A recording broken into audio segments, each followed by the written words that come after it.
Welcome back to the channel. If you enjoy crazy Reddit stories, shocking confessions, awkward moments, and unbelievable true stories from around the internet, you're in the right place. Grab a snack, get comfortable, and let's jump into today's first story. Today I fucked up by comforting the woman sitting next to me on a flight. Right as my girlfriend woke up. This happened yesterday, and although my girlfriend has stopped giving me the silent treatment, she definitely hasn't stopped reminding me about it. To make matters worse, every time I try to explain what happened, it somehow sounds even more suspicious than it actually was.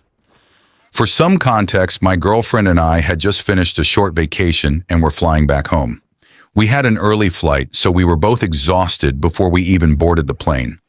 My girlfriend is one of those people who can fall asleep literally anywhere. Car rides, waiting rooms, movie theaters, airplanes. Give her a comfortable seat and 5 minutes of peace, and she's gone.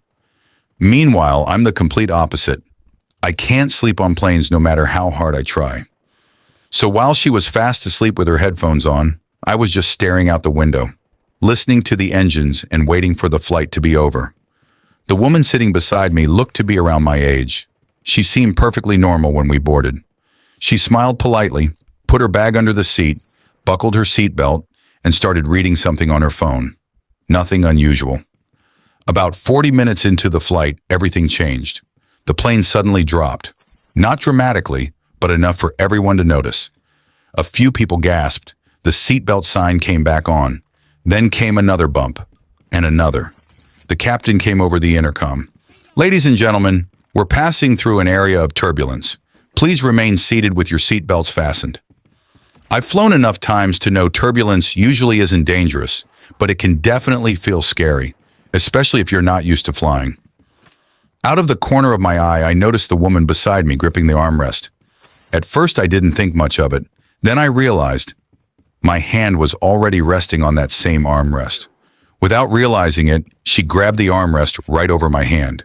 She didn't even seem to notice. She was breathing fast, really fast. She kept looking out the window and then back toward the aisle. Her leg was bouncing. Her shoulders were tense.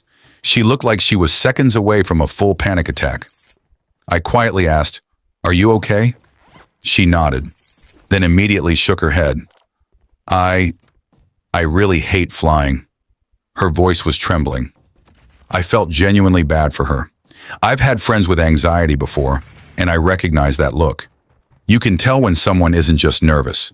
They're terrified. Without really thinking, I did something that probably would have seemed completely reasonable if I hadn't been traveling with my girlfriend. Since one of my hands was already under hers on the armrest, I instinctively placed my free hand over hers, basically sandwiching her hand between mine. I wasn't trying to flirt. I wasn't trying to be weird. I was simply trying to reassure another human being who looked like she was about to completely panic. I told her, "Hey, it's okay.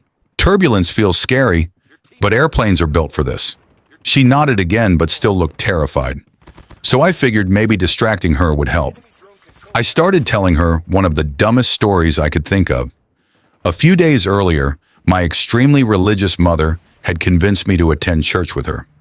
Apparently, she wanted me to meet this young pastor because she thought we'd become friends.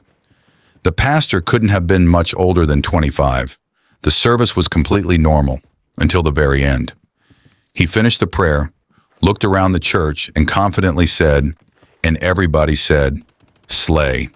Not amen, not praise the Lord, just slay.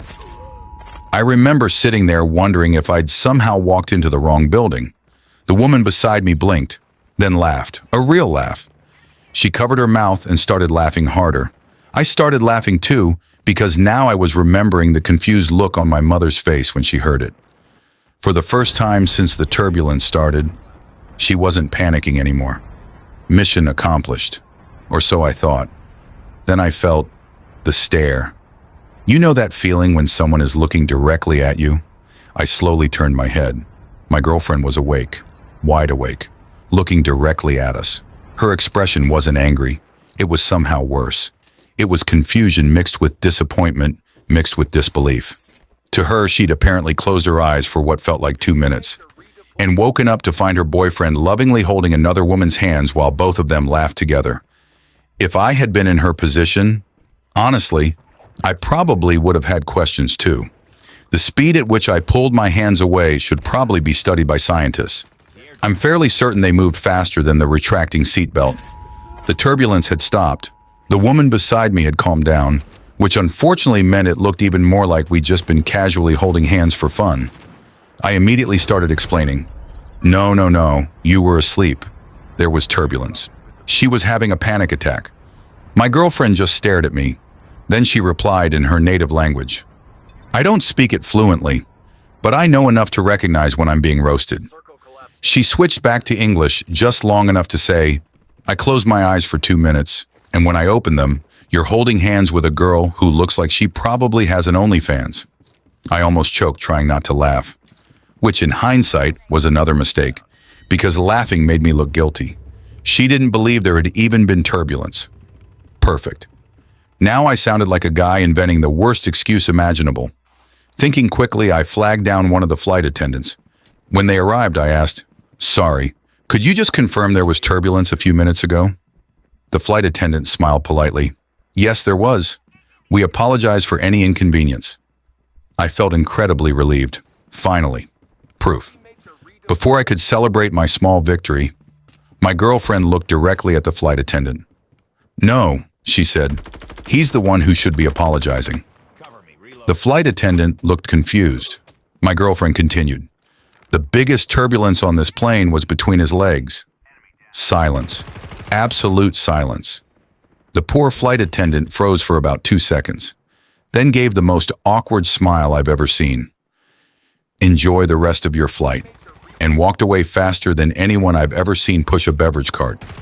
My girlfriend put her headphones back on, closed her eyes, and didn't speak to me for the rest of the flight. The woman beside me quietly apologized before getting off the plane, saying she hadn't meant to cause any problems. I told her it wasn't her fault. It really wasn't. She was scared, and I reacted instinctively. Unfortunately, timing is everything. If my girlfriend had stayed asleep another 30 seconds, or woken up 30 seconds earlier, none of this would have happened.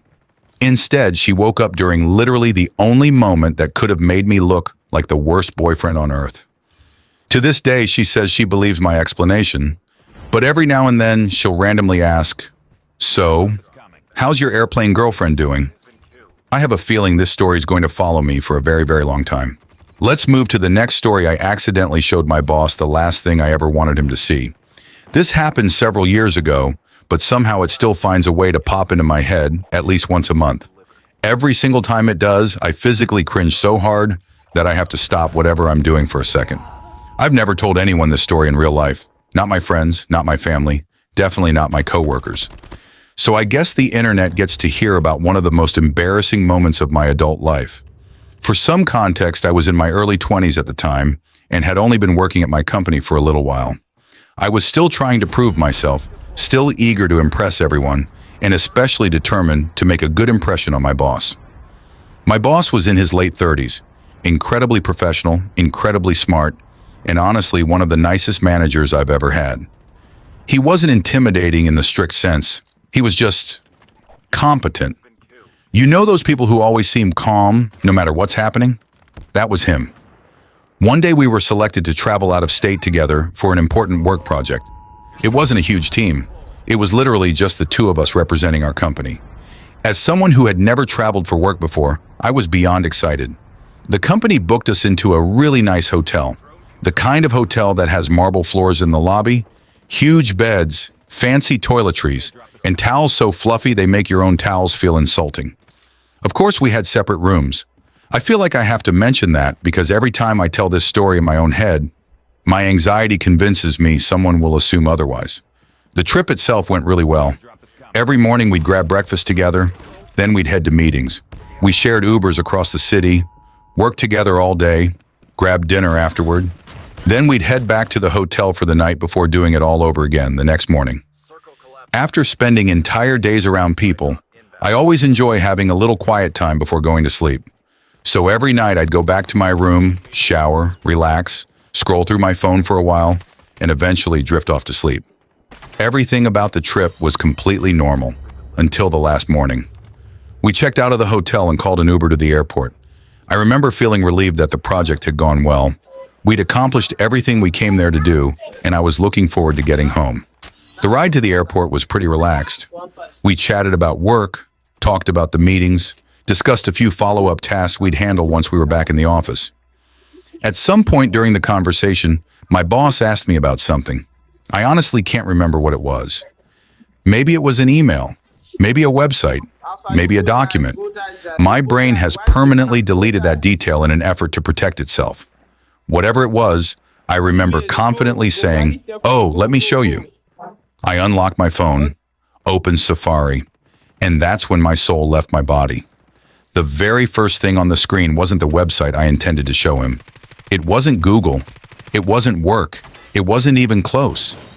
Instead, the browser reopened exactly where I'd left it the night before. There it was, the last page I'd been viewing before falling asleep. Large preview images filled the screen. There was absolutely no mistaking what kind of website it was. Time completely stopped. I stared at the screen. My boss stared at the screen. My heart stopped beating. My brain completely shut down. I'm pretty sure I made some kind of tiny panic noise before immediately jerking my phone away from him and closing the browser faster than I've ever closed an app in my life. For about half a second, I seriously considered jumping out of the moving Uber. It honestly felt like the better option. I don't even remember exactly what I said afterward. I think I mumbled something, opened the correct page, showed him whatever I originally meant to show him, and somehow continued the conversation as though nothing had happened. Whether he was being incredibly polite or pretending not to notice, he didn't react. Not even a smile. Not even an awkward joke. Nothing. He simply looked at the correct screen once I pulled it up and continued talking about work, which somehow made the whole thing even more embarrassing. The rest of the Uber ride felt like it lasted 6 hours. Every second was torture. When we reached the airport, I silently thanked every higher power that our seats on the flight weren't next to each other. I don't think I could have survived another few hours of sitting beside him. Once we landed, we grabbed our luggage, said goodbye, and returned to work the following week. And here's the strange part. Nothing changed.